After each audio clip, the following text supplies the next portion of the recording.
In our last lesson, we discussed the concept of nationalism.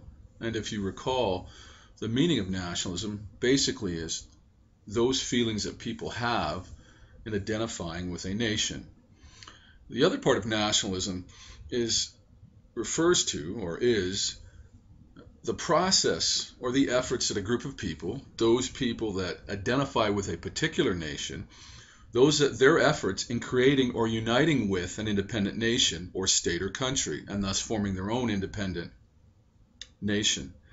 We want to continue with this idea and concept of nationalism, and we want to take it into a different context. But if you recall, in the last lesson, we used the context of Quebec and the Quebecois, the people of Quebec, as a basis for describing and understanding the concept.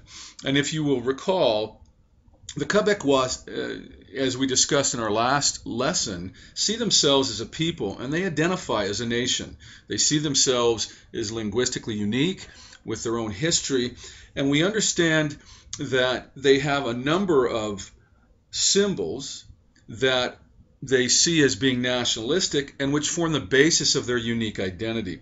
And if you recall, we used the sports context of the Montreal Canadiens as a basis for describing and expounding on the idea of the Quebecois as an independent nation, or as a nation within a nation, that of Canada at the present time.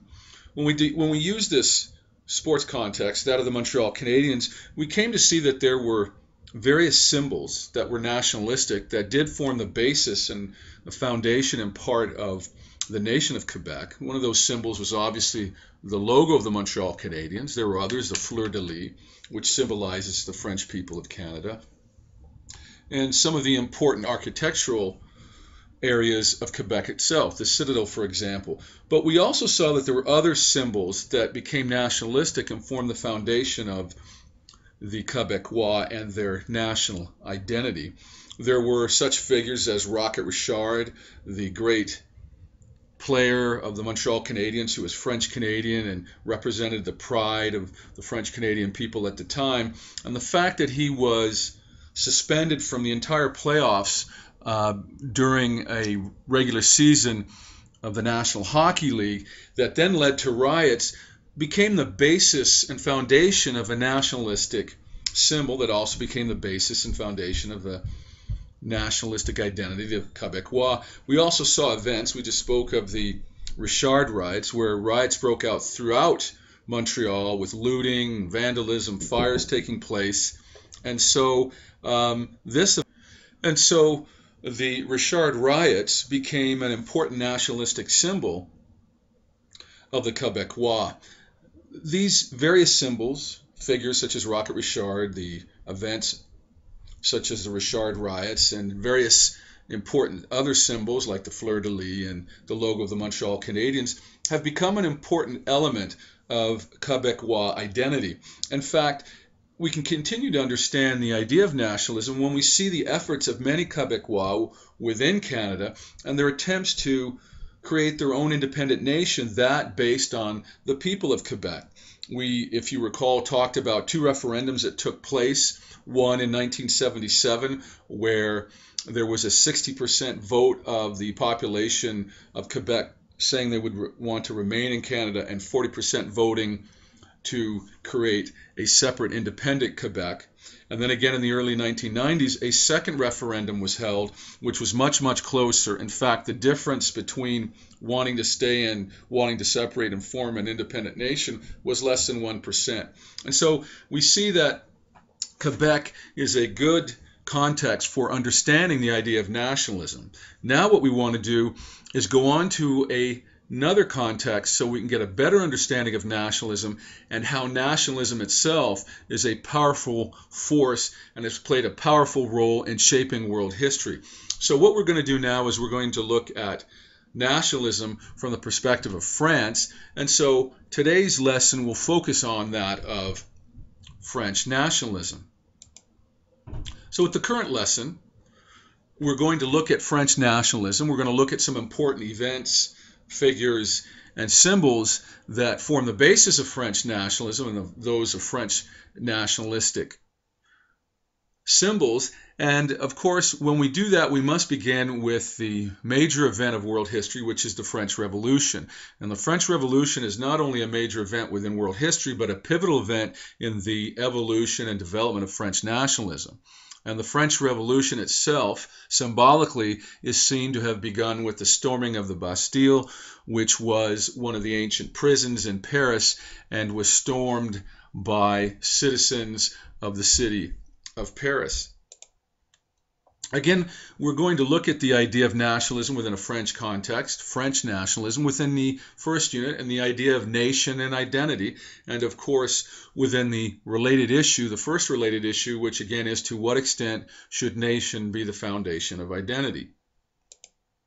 So our objective will be, by the end of the current lesson, you should be able to understand that prior to 1789, France was an absolute monarchy. It was not a republic or a constitutional monarchy or a federal system such as Canada. And that the French Revolution was itself a pivotal event in the development of French nationalism. So these are two of the important objectives we hope to achieve with this lesson. And so let's begin with a little view of a map of Europe in the late 1700s. If you look at the map, basically what you see everywhere are kingdoms or principalities. There are no real democracies. And if you look to see where France is, you'll see that France itself is also a kingdom. And so what we see is that within Western Europe, we see various states, all basically kingdoms or empires, and most of them were multi-ethnic or multinational, and very rarely did the people within these empires or kingdoms see themselves as independent nations or groups of people. Here, for example, at the time of the French Revolution of 1789 are the King and Queen of France, the King, Louis XVI, and his wife Marie Antoinette. And it's interesting to note that the Queen of France at the time was not even French. She actually came from Austria. So let's begin with a little discussion of the French Revolution. And what we need to understand is that the revolution itself basically took place in France, obviously, between 1789 and 1799. So that 10-year period marks what is known as the French Revolution.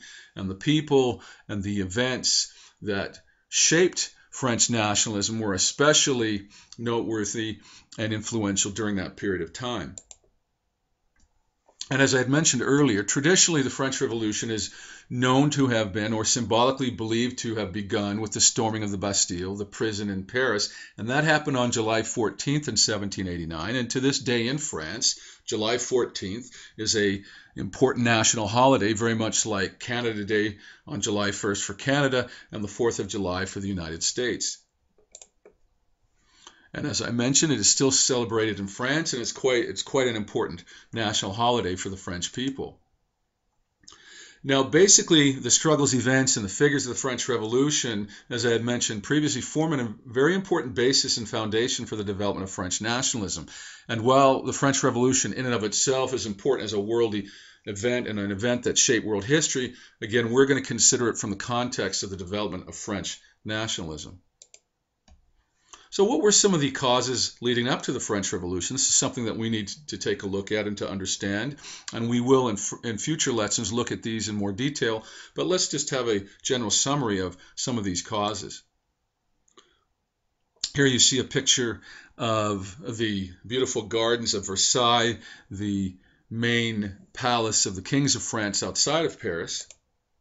And here is the Arch of Triumph, a very important symbol of French independence and French nationalism, which basically is at the middle of a huge traffic circle in downtown Paris. So we're going to look at in our upcoming lessons at some of the important causes of the French Revolution as a means of getting a better understanding and expounding on the meaning and definition of nationalism.